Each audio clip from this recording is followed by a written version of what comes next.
اللهم صل على سيدنا محمد يا رب صل وسلم دائما ابدا على حبيبي. قرآن نہ بہت ساری چیزیں دلالت النص سے کرتا ہے. دلالت النص سمجھتے ہیں؟ نہیں سمجھتے تو بھی سمجھا دیتا ہوں انشاءاللہ. جب بھی کوئی بات، کوئی میسج ہمیں کسی کو ڈیلیور کرنا ہوتا ہے، کوئی میسج ہمیں کسی کو سمجھانا ہوتا ہے، تو ہم 4 طریقے سے اپنی بات دوسروں تک پہنچاتے ہیں. یہ اصول فقہ میں، فقہ کی کتابوں میں لکھا ہے کہ قرآن و حدیث سے مسائل 4 طریقوں سے اخذ کیے جاتے ہیں. سمجھ رہے ہیں؟ جن لوگوں کو یہ اصول فقہ نہیں آتے ہیں نا، وہ بیچارے علم سے کیا ہوتے ہیں؟ فارغ. ان کو یہ نہیں پتہ کہ کسی کے کلام سے کس کس طریقے سے بات کو سمجھا جاتا ہے. ایک ہوتی ہے عبارت النص. عبارت النص کا مطلب یہ ہوتا ہے کہ جو بات کہی جا رہی ہے، آپ جو میسج دینا چاہتے ہیں، بالکل اسی حساب سے آپ وہی کلام کر رہے ہیں. جیسے قرآن میں آتا ہے اقیموا الصلاۃ، نماز قائم کرو، تو یہ نص جو ہے یہ نماز کو سمجھانے کے لیے بتائی گئی ہے نا. کیا خیال ہے بھائی جان؟ تو الفاظ سے سمجھ میں آ رہا ہے اور مقصد بھی وہی ہے جو الفاظ سے ظاہر ہو رہا ہے.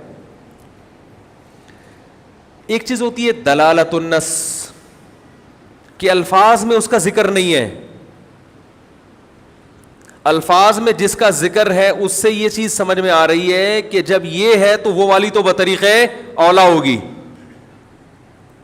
جیسے قرآن میں آتا ہے وَلَا تَقُلْ لَهُمَا اُفٍّ، والدین کو اف بھی مت کرو. تو اللہ نے اس میں بتا دیا کہ جب اف کرنے پر پابندی ہے تو مارنا تو بطریق اولا حرام ہے. یہاں مارنے کا ذکر نہیں ہے. اب کوئی پاگل اٹھ کے کہ قرآن میں مارنے کا تو کہیں بھی نہیں ہے، اف کی بات ہے، تو ہم اسے کہیں گے تم قرآن حدیث کے علاوہ کوئی اور کام کر لو تو تمہاری صحت کے لیے زیادہ مفید رہے گا. یہ جو حدیث میں آتا ہے کہ انسان جب مر جاتا ہے تو 3 چیزیں باقی رہتی ہیں. ولد صالح یدعو لہ، نیک اولاد جو دعا کرے، علم ینتفع بہ، جو علم چھوڑ کر گیا ہے وہ، اور صدقہ جاریہ. اور کیا؟ صدقہ جاریہ. اسی طرح حدیث میں آتا ہے کہ صحابیہ نے عرض کیا یا رسول اللہ میری والدہ کا انتقال ہو گیا، کیا میں ان کے لیے صدقہ کروں؟ آپ نے فرمایا ضرور، تو ان کو فائدہ ہوگا. اب بعض حضرات اس پہ یہ اشکال کرتے ہیں کہ حدیث میں صرف میت کے لیے صدقے کا حکم ہے، کوئی اور نیکی کا حکم نہیں ہے، تو جتنا نبی نے کہہ دیا ہم اسی کو مانیں گے، جو نبی نے نہیں کہا ہم اس کو، یہ اپنی طرف سے بدعت ہے. قرآن اور حدیث کا انداز یہ ہوتا ہے کہ قرآن ہمیشہ جزیہ بیان کرتا ہے تاکہ اس سے اصول نکالے جا سکیں. سمجھ رہے؟ قرآن نے کہا اف مت کرو، یہ ایک جزیہ ہے، ایک آرڈر ہے، لیکن اس سے اصول کیا نکلتا ہے کہ جب اف جیسی تکلیف پہنچانا ناجائز ہے تو اف سے بڑی تکلیفیں تو بطریق اولا ناجائز ہوں گی. اس سے یہ اصول نکلتا ہے کہ جب صدقہ خیرات کرنا جائز ہے تو یہ ایک جزیہ ہے، اس سے اصول یہ نکلتا ہے کہ میت کے دنیا سے جانے کے بعد اس کو فائدہ پہنچانے کا سلسلہ ختم نہیں ہو جاتا، اور کسی انسان کے عمل کا مرنے والے کو فائدہ ہوتا ہے. یہ اصول سمجھانے کے لیے ایک صدقے کی مثال دی گئی ہے. سمجھ رہے کہ نہیں سمجھ رہے؟ اس پر اور بہت کچھ ہے کہنے کے لیے، ابھی چونکہ میرا ٹاپک نہیں ہے تو اس لیے میں تو ضمناً ایک بات آ گئی نا ایک اصول کے تحت، تو اس لیے میں نے بیان کر دی، ورنہ ایصال ثواب کے اور بھی دلائل ہیں. تو دلالت النص اف سے ثابت ہو رہا ہے کہ، اور ایک چیز ہوتی ہے اشارت النص اور ایک ہوتی ہے اقتضاء النص، کہ قرآن میں کوئی کلام ایسا ہے کہ وہ کلام اس وقت تک صحیح قرار دیا نہیں جا سکتا جب تک ایک دوسری بات بھی اس کے ضمن میں آپ صحیح نہ مان لیں. اس کو اقتضاء النص کہتے ہیں. اور ایک چیز ہوتی ہے اشارت النص. یہ ٹاپک نہیں ہے، اصل جلدی سے لپیٹ رہا ہوں تاکہ جو اصل کرنے کی بات ہے وہ رہ نہ جائے. اشارت النص کا مطلب یہ ہے کہ نص کے جو قرآن یا حدیث کے جو الفاظ ہیں وہ الفاظ لانے سے مقصد یہ نہیں تھا، لیکن انہی کے الفاظ سے اشارہ دوسری طرف بھی مل رہا ہے. جیسے امام ابو حنیفہ رحمہ اللہ نے استدلال کیا کہ جب آپ کے ملک پہ غیر مسلم حملہ کر کے قبضہ کر لے اور آپ ہجرت کر کے وہاں سے نکل جائیں تو غیر مسلم ریاست اور ان جو ہے وہ آپ کی پراپرٹی کی مالک بن جائے گی. یعنی وہ اگر قبضہ کر لے اور حکومت کی تحویل میں چلی جائیں وہ ساری کی ساری چیزیں تو مل کے ٹرانسفر ہو جاتی ہے. اور اس کی دلیل کیا دی جاتی ہے؟ قرآن میں آتا ہے للفقراء المہاجرین، زکوٰۃ ان فقیروں کا حق ہے جنہوں نے ہجرت کی ہے. حالانکہ وہ سارے فقیر بولو بھائی نہیں تھے، لیکن قرآن کہہ رہے جب ہجرت کر کے آ گئے اپنا مال وہاں چھوڑا اور غیر مسلموں کا اس پہ قبضہ ہو گیا تو وہ ان کو قرآن فقیر کے لفظ سے تعبیر کر کے یہ شو کر رہا ہے، یہ اشارہ کر رہا ہے کہ یہ پراپرٹی ان کی ملکیت سے نکل گئی، اب اس میں وراثت کے حکام جاری نہیں ہوں گے. حالانکہ یہ آیت جو لائی گئی ہے یہ بتانے کے لیے کہ زکوٰۃ کس کس کا حق ہے، فقیروں کا حق ہے. اصل مقصد یہ بیان کرنا ہے، لیکن فقیر کے لفظ سے اشارہ مل رہا ہے کہ یہ ملکیت، یہ پراپرٹی ان کی ملکیت سے، بول لو نا کیا جا رہا ہے. یہ ٹیکنیکل پوائنٹ کی باتیں صرف سمجھانے کے لیے، اصل موضوع میرا یہ نہیں آتا، اس پر کبھی کسی اور وقت بیان کریں گے انشاءاللہ. صلو علی الحبیب. تو یہ جو بات ہے کہ قرآن مجید نے وَثِيَابَكَ فَطَهِّرْ لباس کو حکم دیا کہ پاک رکھو، تو اس سے صاف پتہ چلتا ہے صرف لباس مراد نہیں ہے کہ جب اللہ باڈی کے اوپر جو چیز 24 گھنٹے رہتی ہے اس پہ گندگی برداشت نہیں کرتے تو آپ کی باڈی پہ گندگی برداشت بالکل بھی نہیں ہو سکتی. اسی آیت سے علماء نے استدلال کیا ہے کہ جسم کا پاک رہنا بھی ضروری، اور اسی سے صاف ہوتا ہے کہ جب جسم کی کھال پر گندگی برداشت نہیں ہے، جو باہر کا حصہ ہے، تو انٹیریئر پہ گندگی برداشت کیا ہو گیا؟ اندر گندگی ڈالنے کی کیسے اجازت ہوگی؟ کتے بلی کھانے کی کہاں سے اجازت ہوگی؟ کھانا گندا کھانے کی کہاں سے اجازت ہوگی؟ یہ جو کتابوں میں لکھا ہے فقہ کی کہ جانور کی 7 چیزیں حرام ہیں، ناجائز ہیں، اس پہ بھی بعض لوگ اعتراض کرتے ہیں یہ حنفیوں نے اپنی طرف سے نا ایک حلال کو حرام کر دیا. ان 7 چیزوں میں خصیتین بھی ہیں، جانور کی پیشاب گاہ بھی ہے اور رسولی بھی ہے. بھائی یہ اسی وجہ سے فقہاء نے اس کو ناجائز قرار دیا ہے کہ یحرم علیہم الخبائث. نبی کا ایک وظیفہ یہ بھی تھا کہ وہ خبیث چیزوں کو حرام کر دیں گے. تو اب ہر چیز میں انگلی پکڑ کے نہیں بتایا جائے گا یہ حلال ہے یہ حرام ہے، کچھ چیزیں تو بتائی جائیں گی، کچھ اصول اور ضابطے بتا دیے جائیں گے. جو جانور کے رسولی نکلتی ہے وہ گندا گوشت ہوتا ہے جو پھوڑے کی شکل میں آتا ہے، اس پھوڑے کو کھانے کے لیے الگ سے حدیث کی ضرورت نہیں ہے کہ پھوڑا کھانا حرام ہے جانور کا. سمجھ میں آ رہی ہے بات؟ اس کے لیے اتنا کافی ہے کہ وہ گندا گوشت ہے، وہ غلیظ ہے. اسی طرح یہ جو خصیتین ہیں یہ بھی پیدا کرتے ہیں گندگی کو. گردے جو ہیں وہ پیشاب کو فلٹر کر کے نکال دیتے ہیں، گردے پیدا نہیں کرتے گندگی، جبکہ یہ سے پیدا ہوتی ہے گندگی، الگ نہیں کیا جا سکتا گندگی کو اس سے. اسی طرح یہ جو پیشاب گاہ ہے یہ بھی کوئی ایسی چیز نہیں ہے جو انسان کھائے. یہ سلیم الطبع انسان اس سے نفرت کرتا ہے. اب اس پہ دلیل ہم سے مانگتے ہیں قرآن میں کہاں لکھا ہے، حدیث میں کہاں لکھا ہے. بہت سی چیزیں حدیث میں ہوتی ہیں، اس کے لیے تفقہ چاہیے، بصیرت چاہیے. پھر بھی اگر آپ نہیں مانتے تو کم از کم طنز تو نہ کریں میرے بھائی. کھائیں، آپ دیگ بنا کے کھائیں، آپ دعوت کریں لوگوں کی کہ بھئی آج ہم نے یہ چیز پکائی ہے. تو طنز نہ کریں. آپ کہیں گے میں بھی تو طنز کر رہا ہوں، تو میں جواب میں طنز کر رہا ہوں کہ جب فقہاء پہ طنز ہوگا، مجتہدین کو بیوقوف قرار دیا جائے گا، تو پھر لا يحب اللہ الجہر بالسوء من القول الا من ظلم. اللہ بری بات کو پسند نہیں کرتے، لیکن جس پر ظلم ہوا وہ دفاع میں کہہ سکتا ہے. اختلافی مسئلہ ہے، بعض مجتہدین کہتے ہیں حلال جانور کی سب چیزیں حلال ہیں، تو ٹھیک ہے، ان کی رائے ہے، وہ بھی قابل احترام ہمارے لیے.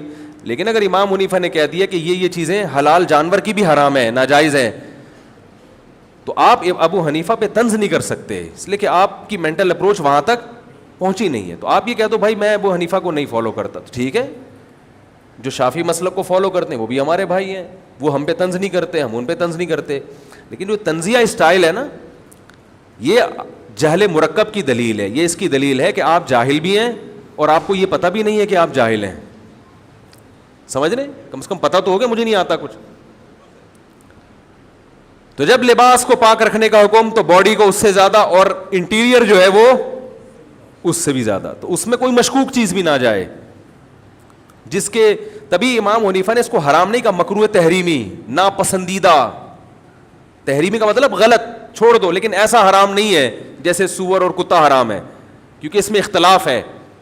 تو ہم بھی کہتے ہیں مکروہ ہے بھائی کھانے کے لیے, اور تم کٹاکٹی جا کے کھا رہے ہو کم وقتوں, معذرت کے ساتھ, تم اور کھانے کے حلال چیزیں کم ہیں دنیا میں. کٹاکٹ میں دونوں قسم کے آتے ہیں, وہ والا کٹاکٹ, تو کچھ اور بھی تو کھا سکتے ہو. تو یہ, اور اس پہ بہت دلائل ہیں, لیکن وہی بات ہے ٹاپک ہی چینج ہو جاتا ہے, پھر میں الگ ہی ٹریک پہ چل نکلتا ہوں. وہ ایسا ہی ہے جیسے آپ لاہور جا رہے تھے, راستے میں پانی کے لیے اترے, اتنا دور چلے گئے کہ سرگودا پہنچ گئے آپ, تو بھائی قریب میں مل گیا تو ٹھیک ہے, نہیں تو واپس آؤ, بیٹھ جاؤ ٹرین میں. تو کوشش میں اب بھی یہی کروں گا, جو ٹاپک ہے اس کو لے کے چلوں. دائیں میں تھوڑا بہت گئے تو واپس ٹرن مارا کھڑکی سے دوبارہ داخل, پھر آگے چلے. تو گند کھانے کی بالکل بھی اجازت نہیں ہے. یہی وجہ ہے, دیکھو قرآن میں کہیں نہیں لکھا کہ دانتوں کو صاف کریں. میرے علم میں نہیں ہے کہ قرآن میں اللہ نے حکم دیا اے نبی اپنے دانتوں کو ہر وقت صاف رکھیں.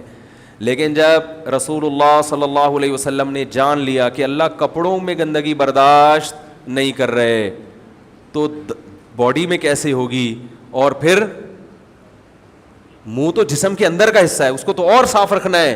اتنی کثرت سے مسواک, اتنی کثرت سے, سونے سے پہلے مسواک, صبح اٹھتے ہی سب سے پہلا کام کیا ہے, مسواک.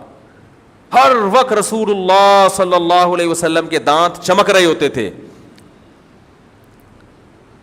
جسم کی صفائی کا اتنا خیال کیا. پہلے زمانے میں کرتے نہیں ہوتے تھے, غربت تھی, ایک چادر اوڑھ لی. جب بھی آپ صلی اللہ علیہ وسلم کوئی بہت اہم دعا کے لیے ہاتھ اٹھاتے ہیں نا خطبے کے دوران, تو صحابہ کہتے ہیں کہ حتی یرا بیاض ابطیہ, کہ ہم نبی صلی اللہ علیہ وسلم کی بغل کی سفیدی دیکھ لیتے تھے. اس سے معلوم ہوتا ہے کہ آپ صلی اللہ علیہ وسلم بغل کے بال ہمیشہ صاف رکھتے تھے, کیونکہ اگر اس میں بال ہوں گے, آپ جتنی بھی صفائی کر لیں فوراً پسینہ آ کے وہ پسینہ بالوں میں اٹک جائے گا, اس سے جرم پیدا ہوتے ہیں, جراثیم پیدا ہوتے ہیں. کتنا خیال کیا جا رہا ہے اپنے بغلوں کو صاف رکھنے. آج اگر آپ کسی سے کہیں بھائی یوں کر کے ہاتھ اٹھا کے دعا مانگو, قمیض نہ پہنی بھی ہو اس نے, کہے گا کچھ اور کام کہہ لو میرے بھائی, کیونکہ ابھی 6 مہینے پورے نہیں ہوئے. میں 6 مہینے بعد صفائی کرتا ہوں, ابھی 6 مہینے پورے بولو بھائی نہیں ہوئے. ہمارے حضرت تو بہت صاف ستھرے تھے, تو حضرت کے ہاں زمیندار تھے حضرت, تو ایک ٹریکٹر خراب ہو گیا نا, تو وہ حضرت فرماتے ہیں وہ میں نے مزدور کو دیکھا, ہمارے حضرت کی تو صفائی ایسی تھی جو آپ تصور نہیں کر سکتے. وہ تو گندگی دیکھ کے ان کے باقاعدہ طبیعت خراب ہوتی تھی, باقاعدہ. وہ تو گندگی برداشت نہیں ہوتی تھی ان سے, وہ تو طبیعت خراب ہو جاتی تھی ان کی. ہم کہتے تھے انہوں نے زندگی گزاری کیسے ہے. لدھیانہ کے تھے, پنجاب, انڈیا کا پنجاب, وہاں سے ہجرت کر کے. ہم نے کہا وہ کیسے زندگی گزاری, پتہ چلا پورا خاندان ہی ایسا تھا, پورے خاندان میں یہ صفائی. تو وہ فرماتے ہیں کہ ایک دفعہ میں نے دیکھا وہ مزدور جو ہے وہ ٹریکٹر کے نیچے گھسا ہوا ہے اور صفائی کر رہا ہے. تو حضرت کی نظر اس کی بغلوں پہ پڑ گئی. اس بیچارے کی شامت آ گئی. حضرت اس کا نقشہ کھینچتے تھے کہ کھٹمل اور جوئیں کبڈی کھیل رہے تھے. زیادہ ہو گئی لیکن یہ کہ جو بھی تھا, یعنی اتنے جراثیم تھے کہ ایسا لگ رہا تھا کہ کھٹمل اور جوئیں کبڈی کھیل رہے ہیں, بس یہ رہ گیا. تو سب سے پہلا حکم قرآن میں کیا نازل ہوا, رب کی کبریائی کے بعد کپڑوں کو, لباس کو پاک رکھو, پاک رکھو اپنے لباس. وَثِيَابَكَ فَطَهِّرْ وَالرُّجْزَ فَهْجُرْ, فرمائی یہ ظاہری گندگی بھی چھوڑ دو اور باطنی گندگی, بت پرستی, انسان ہو کے پتھروں کے سامنے جھکتے ہو, چھوڑ دو اس کو. نبی نے تو بت پرستی پہلے سے چھوڑی ہوئی تھی نا بھائی, کیا خیال ہے؟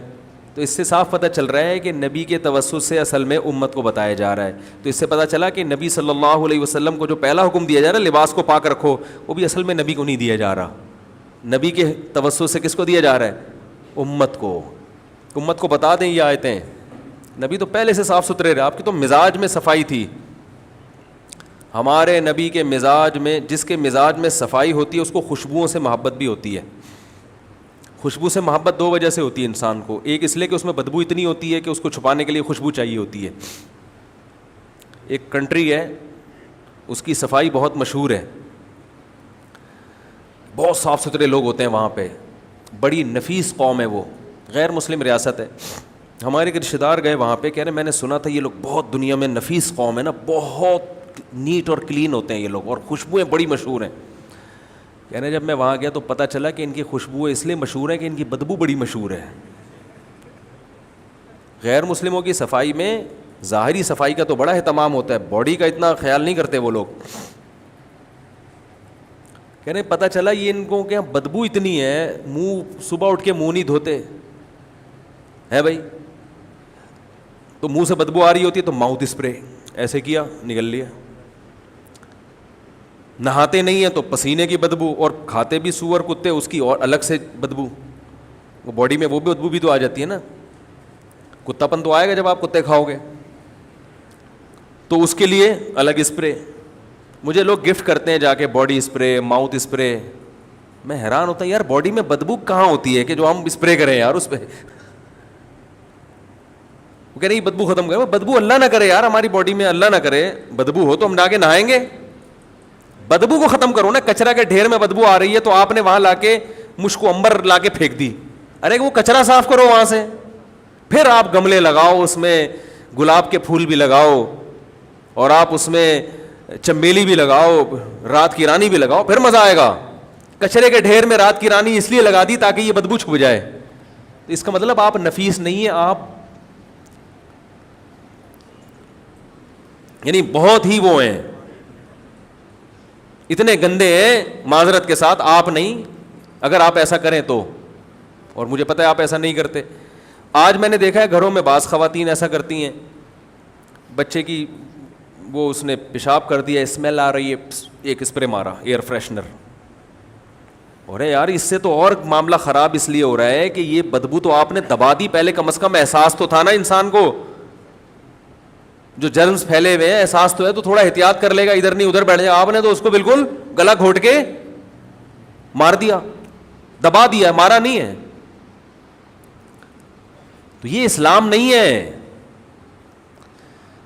ہمارے نبی صلی اللہ علیہ وسلم ہر وقت دانتوں کو صاف مسواک سے, چمکتے ہوئے دانت, اور آپ صلی اللہ علیہ وسلم کے دانتوں کے درمیان قدرتی خلا بھی تھا. آپ صلی اللہ علیہ وسلم بے انتہا, حتیٰ کہ کچا پیاز نہیں کھاتے کہ بو آتی ہے اس میں.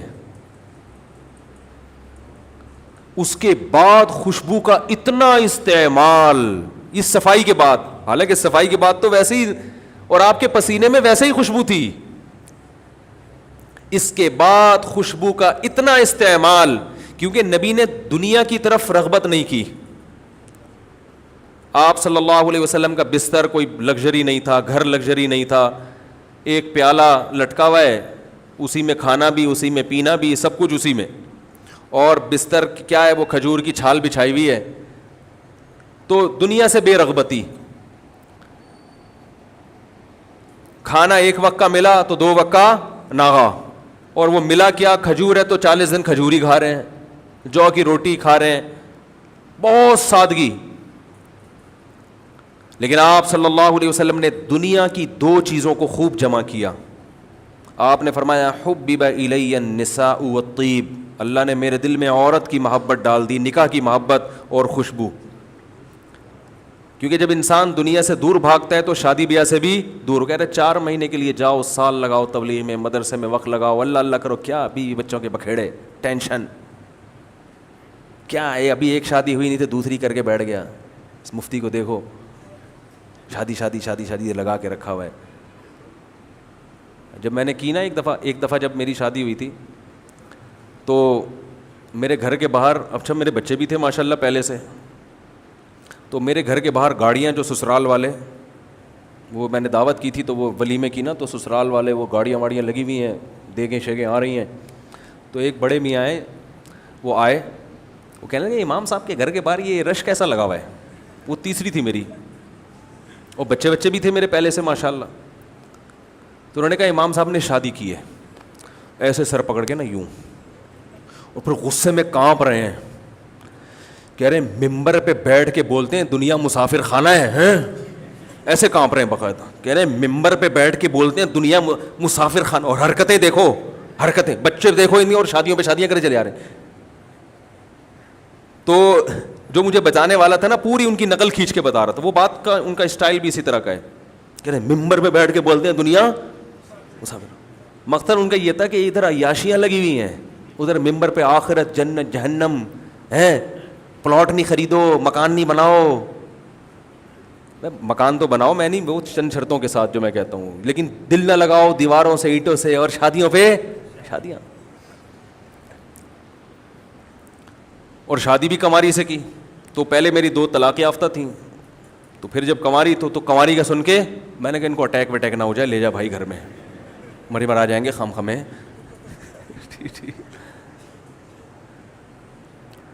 تو ایسے لوگوں سے مجھے بہت واسطہ پڑتا رہتا ہے. وہ ایک صاحب کہنے لگے، بہت چھوڑے ابھی قصے ہو جائیں گے پھر یار، جو ٹاپک ہے وہ رہ جاتا ہے.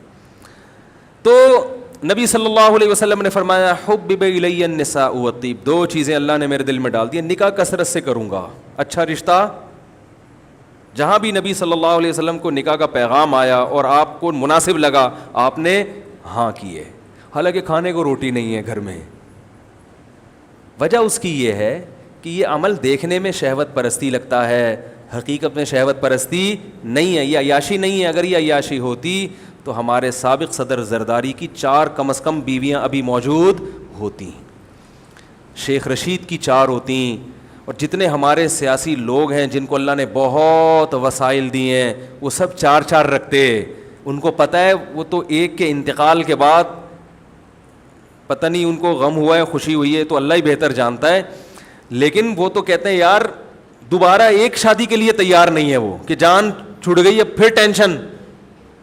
تو جو مجھے آ کے کہتا ہے نا کہ یہ عیاشی، میں کہتا ہوں آپ بھی کر لو. کھانے میں تو بڑی عیاشی کرتے ہو. ہمارے نبی نے جو کی روٹی کھائی ہے، آپ کبھی نلی نہاری کھا رہے ہو، کبھی مغز نہاری کھا رہے ہو، کبھی بیف بریانی. بیگم آج چکن پکاؤ، بیف کھا کے دل بھر گیا ہے. اب شامی چھوڑو بیگم، چپلی کباب بناؤ، روزانہ ذائقہ چینج. تو عیاشی کا شوق تو میں نے کہا آپ کو بھی، آپ بھی کر لو بھائی. تو پتہ ہے کہ یہ عیاشی بولتے کیوں نہیں بھائی؟ نہیں ہے. پہلے سسرال سے پٹو گے جب دوسری کرو گے، جب تیسری کرو گے پچھلے دونوں مل کے کوٹیں گے. آپ کی ارننگ ساری بیوی بچوں پہ خرچ ہو جائے گی، سمجھ رہے ہو؟ اور پھر بیگم کے ساتھ سالے بھی جہیز میں ملتے ہیں، سسر بھی ملتے ہیں، ساسیں. ایک ساس افورڈ کر سکتے ہو؟ بتاؤ مجھے، دل سے بتاؤ. جو آدمی 4 ساسیں افورڈ کرے، 3 ساسیں 4 ساسیں افورڈ کرے، تو اس کا حوصلے کو تو سلام کرنا چاہیے. صحیح بتا رہا ہوں؟ تو کر کے دیکھ لو، پتہ چل جائے گا. تو ہمارے نبی کو اللہ نے ان کے دل میں نکاح کی کثرت کا شوق ڈالا. یہ چیز مسلمانوں کو سمجھ میں نہیں آتی، غیر مسلموں کو سمجھ میں آئی ہے جو عقل مند ہیں. ایک ہندو نے لکھا ہے کہ محمد صلی اللہ علیہ وسلم نے یہ کام اس لیے کیا تاکہ آپ کی عورتوں کو مستقبل میں نکاح کی، آپ کی نسل میں جو عورتیں پیدا ہو رہی ہیں نا، جو آپ کی امت میں، ان کو مستقبل میں نکاح میں مشکلات نہ پیش آئیں. ہر عورت کی شادی ہو جائے، بیوہ کی بھی، کنواری کی بھی، طلاق یافتہ کی بھی. ہندو کی سمجھ میں آ گیا، مسلمان کی سمجھ میں نہیں آ رہا. سمجھ رہے؟ خیر، دوسری چیز آپ صلی اللہ علیہ وسلم کو پسند تھی خوشبو. یہ بھی نفاست ہے کہ بدبو بالکل بھی نہیں ہے، پسینے میں بدبو نہیں ہے. اس کے باوجود آپ خوشبو کا استعمال اتنا زیادہ کیا کرتے تھے. انس ابن مالک کہتے ہیں کہ ہمیں رسول اللہ صلی اللہ علیہ وسلم کے گھر سے نکلنے کا علم خوشبو کے جھونکوں سے ہوتا تھا. حرکت کرتے تھے تو خوشبو آتی تھی، جس سے پتہ چلتا تھا. نبی صلی اللہ علیہ وسلم جس گلی سے گزر کے جاتے تھے نا، تو وہاں خوشبو محسوس ہوتی تھی. صحابہ کہتے ہیں ہمیں اندازہ ہو جایا کرتا تھا کہ آپ صلی اللہ علیہ وسلم یہاں سے گزرے. خوشبو سے مجھے یاد آیا کہ مجھے خوشبو ہدیہ نہ دیں اللہ کا واسطہ. خوشبو ہر انسان اپنی مرضی کی لگاتا ہے, اور ہدیہ تو چلو دے دیا تو ٹھکانے لگا دے گا آدمی, زبردستی لا کے لگا نہ دیا کریں, کیونکہ پتہ نہیں کس ٹائپ کی خوشبو آ رہی ہے, دماغ میں چڑھ جاتی ہیں, آدمی بے ہوش ہونے کا دل چاہ رہا ہوتا ہے کہ اللہ تھوڑی دیر کے لیے اگر بے ہوش ہو جاؤں تو کم از کم. بھائی ہر آدمی کا اپنا مزاج ہوتا ہے خوشبو میں, سمجھ رہے ہیں کہ نہیں سمجھ رہے؟ یہ ایک دو بڑے بڑے علماء ہیں, ان کی طرف سے بھی شکایت ملی, کہہ رہے ہیں یار لوگ خوشبوئیں لا کے زبردستی کہہ رہے ہیں ہمارے پاس تھیلوں کے تھیلے جمع ہو گئے گھر میں, اور بعض زبردستی لگاتے ہیں, اس کے آدھے گھنٹے بعد چھینکیں شروع. کیونکہ آج کل دیسی خوشبوئیں اچھی والی نہیں آ رہی ہیں, اکثر خوشبوئیں الکوہلک ہیں. الکوہلک خوشبو جائز ہے استعمال, مگر یہ باڈی کو نقصان پہنچاتی ہے. الکوہل جب آپ کے ناک میں جائے گی تو وہ بھی کیا کرے گی, یقین نہ آئے الکوہلک خوشبو آپ اپنی گھڑی پہ لگائیں, تھوڑی دن میں دیکھیں گے چند دنوں میں گھڑی کا جو کلر ہے وہ خراب ہو جائے گا. نہیں آ رہی بات سمجھ میں؟ تو یہ الکوہل جو ہے نا یہ نقصان دیتا ہے, میٹل کو نقصان دیتا ہے, باڈی کو نقصان دیتا ہے, اس سے الرجی کا خطرہ ہوتا ہے. تو میں الکوہلک خوشبو استعمال نہیں کرتا. اس کا آلٹرنیٹ ہے دیسی. دیسی اتنی تھکی ہوئی آ رہی ہیں, نیمبو نچوڑا, اس میں 2-4 پپیتے کا رس نکال کے لچوڑ کے اس کو بنا کے, تو وہ دیسی خوشبو جو ہے نا وہ پھر اوریجنل ملنا بڑا مشکل ہوتا ہے. سمجھ رہے ہیں کہ نہیں سمجھ رہے بھائی؟ الکوہلک نہ ہو لیکن ہو اچھی, تو یہ تھوڑا مشکل کام ہے, تو آپ اس مشکل میں نہ پڑیں. ٹھیک ہے ٹھیک ہے جی. نہیں میں نے نہیں کہا کہ میں تحفے طائف سے انکار کرتا ہوں, جتنے تحفے دینے سبحان اللہ. ہاں خوشبو میں آگے پارسل کر دیتا ہوں کہ میں گھر میں رکھتا نہیں, میں گھر میں چیزیں جمع نہیں کرتا, کوئی چیز میرے استعمال میں نہیں آ رہی فوراً پارسل, اور اگر استعمال کی ہو لیکن 1 سال تک استعمال نہیں ہوئی تو وہ بھی پارسل. اس کی سزا ہے کہ 1 سال تک یہ چیز استعمال میں نہیں ہوئی تو اب نکالو, صدقہ کرو, کیوں استعمال نہیں کی. یہ اس پر انشاءاللہ کبھی بیان کروں گا کہ گھروں میں چیزیں جمع نہ کر کے رکھیں. تو خیر جلدی سے بات کو سمیٹتے ہیں میرے بھائی. یہ نفاست تھی محمد صلی اللہ علیہ وسلم کی, بہترین خوشبو کا استعمال, اور اتنا جسم صاف, دانت صاف, اور آپ صلی اللہ علیہ وسلم صحابہ کو سکھا رہے ہیں صبح اٹھتے ہی بالٹی میں ہاتھ مت ڈالو, ہو سکتا ہے ہاتھ گندا ہو تمہارا اور وہ پانی خراب ہو جائے. اتنی چیزیں سکھائی جا رہی ہیں, لیکن جب مسلمان کو عملی زندگی میں دیکھا جاتا ہے تو محرم کے ماتم میں ماسٹر ہوگا وہ. اب تو گولیوں سے ماتم شروع ہو گیا, باقاعدہ کلاشن کوفیں نکلنے والی ہیں, بم دھماکے نہ شروع ہو جائیں گی کہ ہم نے خود کروایا ماتم میں. اللہ معاف فرمائے سب مسلمانوں کی اور انسانوں کی, اور ہمارے ملک کے لوگوں کی خاص طور پر اللہ حفاظت فرمائے. تو پھر ربیع الاول میں سب کچھ شروع ہو جائے گا. یہ سب کچھ جو ہوتا ہے ساری دنیا دیکھتی ہے, مسلمان عمل کو فوکس نہیں کر رہا, عمل میں زیرو ہے. تکلیف دوسروں کو, کوئی ایسا عمل نہ کہ جس سے دوسروں کو تکلیف نہ ہو, ہر وقت اس کا خیال. بھائی تہجد پڑھی جا رہی ہے تو اس بات کا اہتمام کہ امی عائشہ کی آنکھ نہ کھل جائے, اپنی زوجہ کی آنکھ نہ کھل جائے. تہجد میں اس کا خیال کیا جا رہا ہے. نبی صلی اللہ علیہ وسلم کی سیرت سے ہمیں یہ پتہ چلتا ہے. اور آپ بھونپو لے کے دوسروں کے گھروں پہ کیا کر رہے ہیں, سارا دن کان بجتے رہتے ہیں انسان کے. ہمارے مسجد کا باہر کا اسپیکر بند ہے نا, باہر کا اسپیکر بند ہے نا. ہاں میں نے بند کروایا, یہ میں نے کہا ایسا نہ دوبارہ کھول دیا.